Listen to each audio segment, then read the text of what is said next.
kekayaan yang dimiliki oleh perkumpulan. Oleh Nah, organisasi. ini penting gitu ya. Nah, supaya apa? Supaya setiap keuangan organisasi, ini uang kan jalan terus nih, ya. Itu bisa dipertanggungjawabkan dan dibelikan aset. Nah, aset ini ya, misalnya dalam bentuk gedung. Sekarang ada yang mengatasnamakan yayasan. Coba. Yayasan apa, INI lah atau IPAT lah atau apa gitu kan. Udah ada organisasinya. Nah, yayasan ini siapa pendirinya? Ternyata orang per orang. Ya, iya. Nah, kewenangan bertindak dari yayasan ini berarti kan personal nanti. Bisa ngejual dong. Nah, kalau misalnya meninggal, berarti kan ahli waris dan seterusnya gitu kan. Iya. Nah, ada juga yang bentuknya itu PT. Ada juga, nah, ini yang dari sekarang ya, harusnya dari 2016 itu kan, itu dibuat apa aturan mainnya. Kan jadi, bukannya kalau organisasi itu bisa bikin itu? Boleh ya. Jadi perkumpulan aset. ini berbadan hukum. Dia boleh memiliki aset, boleh ya, tanah dan bangunan. Nah, ya kenapa tidak tiru misalnya yang cukup baik itu NU, Muhammadiyah, kemudian banyak organisasi. Dia punya banyak gedung, ya kan? banyak pesantren, nggak ada masalah. Iya, jadi jangan misalnya ini tanah bangunan sertifikatnya atas nama X. Nah, yang dibuatkan setelah itu perjanjian ini diperuntukkan bagi organisasi, nggak bisa. Nggak bisa. Jadi ini harus milik PPINI yang penggunaan sepenuhnya oleh misalnya Banten, Sumatera Selatan. Nah, perwilayah itu. Kalau ini tidak ditata, ya harusnya dari 2016, ya ini akan menunggu bom waktu. Masalah baru. Ya. Nah, itu ada 23, oke lah gitu ya. Nah, dan harusnya ya konsisten. Tetapi yang paling menarik itu adalah keputusan dari Komisi C. Ya. Nah, ini yang menyangkut dengan apa ya? Aset juga. Ya, banyak. Misalnya menolak laporan pertanggungjawaban. LPJ. Ya, LPJ itu secara perspek ya, dan meminta pertanggungjawaban ketua umum yang lama itu ya, dan dibentuk tim ad hoc ya. Nah, sekarang sudah dibentuk belum tim ad hoc ini?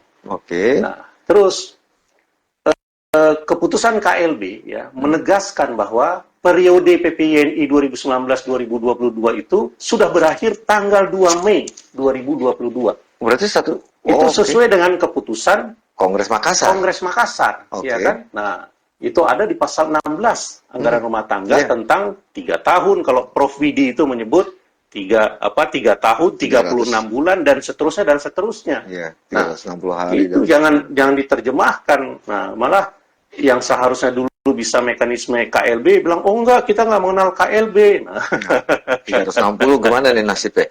Iya kan? Nah, lanjut.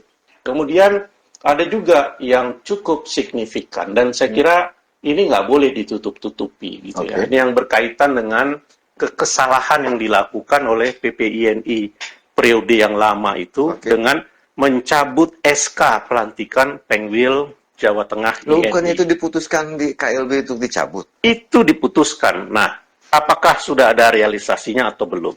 Itu yang jadi pertanyaan saya. Karena keputusan Komisi C, keputusan Komisi B, keputusan Komisi A, itu harus dijalankan oleh Ketua Umum. Ketua Umum itu gampang, dia tinggal menjalankan amanah Kongres. Selesai. Gitu loh. Kan amanah Kongres tadi disebutin tadi. Mana dia panitia ad hoc yang dibentuk itu? Ya kan? Terus mana dia penegasan tentang apa yang lama sudah dinyatakan berakhir, kemudian melakukan upaya untuk menjelaskan ini ke pihak-pihak terkait dan juga ke Kementerian Hukum dan HAM. Ya kan? Atau jangan hanya sebelum Kongres ke Komisi 3. Nah, udah selesai Kongres luar biasa, udah gitu, udah berjalan-jalan. Nah, ini kan yang kita miris, sementara periode itu 3 tahun, bro. Ini baru jalan 2 bulan, Bang. Kan baru jalan 2 bulan. 2 bulan, 3 bulan itu konsolidasi. Sudah berapa persen? Ya, saya sih terserah gitu ya. Kalau saya kan cuman sebagai anggota biasa mengingatkan. Jangan sampai ya, kalau tidak diingatkan lupa, terus akhirnya timbul masalah yang merugikan kita semua. anggota lagi. Iya. Anggota lagi. Iya. Kemudian kalau memang terjadi ya kesalahan yang dilakukan oleh periode yang lama, apa langkah-langkah hukum yang harus dilakukan oleh hasil KLB? Ada sih, ada. Apa? KLB dilaporin sama pihak sebelah. Itu Kongres melaporkan KLB. Iya. Nah, KLB apa upaya hukum yang dia lakukan?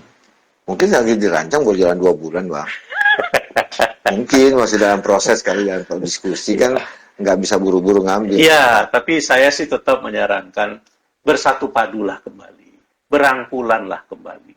Ya, kita ini kan bukan partai politik. Ini berarti harapan di 2024 nih. Iya, harusnya sudah dilakukan dalam waktu 3 bulan ini, gitu kan? Loh, kan udah Januari udah mau habis juga. Berarti tinggal 11 bulan. Bro.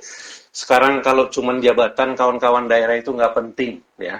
Siapa sih yang mau jadi ketua umum? Misalnya sekarang Irfan jadiin ketua umum. Terus TF-nya jadikanlah ketua dewan pakar, ya kan? Atau jadiin ketua dewan penasehat, gitu kan? Nah, kasih kewenangan yang leluasa dan seterusnya, gitu. Atau misalnya mau bergening dalam beberapa waktu, gitu kan? Ini kan ada 3 tahun nih. Nah, sembari menyempurnakan anggaran dasar, anggaran rumah tangga, ya, kode etik kita. Nah, terus undang-undang jabatan notaris ini juga sudah sangat ya perlu untuk dilakukan penyempurnaan. Oke. Ya kan, sekarang main sendiri-sendiri. Ada yang mau usianya mau dijadiin 70 tahun. Nah, satu pasal saja yang usia 70 tahun. UJN dong itu mah. Iya, itu ke Mahkamah Konstitusi. Sementara ya, ada hal lain yang harus juga ikut disempurnakan di UJN. Contoh misalnya ya, kita ini ya mau tidak mau ya, suka tidak suka sudah harus berbaur dengan IT. Oh, gitu digitalisasi. Nah, digitalisasi notari digital, Cyber, gitu kan? cyber. Nah, cyber notari gitu Iya. kan. Nah, yang berbasiskan IT itu sudah harus dirancang. Bukan berarti yang saya maksud adalah tanda tangan akta bisa secara online. Beda ya. Kewajiban di pasal 16 ya, ayat 1 huruf M atau ayat pasal 16 ayat 7, nah dan ayat 8 itu tetap harus dipenuhi. Nah, karena kita civil law ya, jadi ya kita beda dengan yang menganut paham common law gitu kan. Nah, tapi bukan berarti tidak bisa masuk ke bagian itu.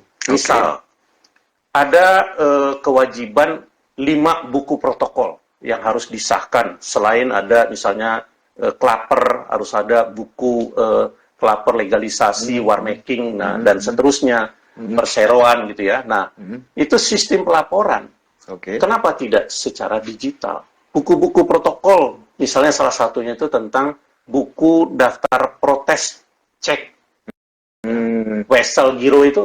Emang dipakai sekarang kan tidak. Udah kan nggak zamannya. Ya, kenapa itu tidak dihapus? Kiris. Nah, terus ada ketentuan di pasal 20 UUJN tentang persekutuan perdata. Nah, kenapa ini tidak menjadi satu rumusan ya yang dibuat sehingga ini bisa menyelesaikan permasalahan formasi.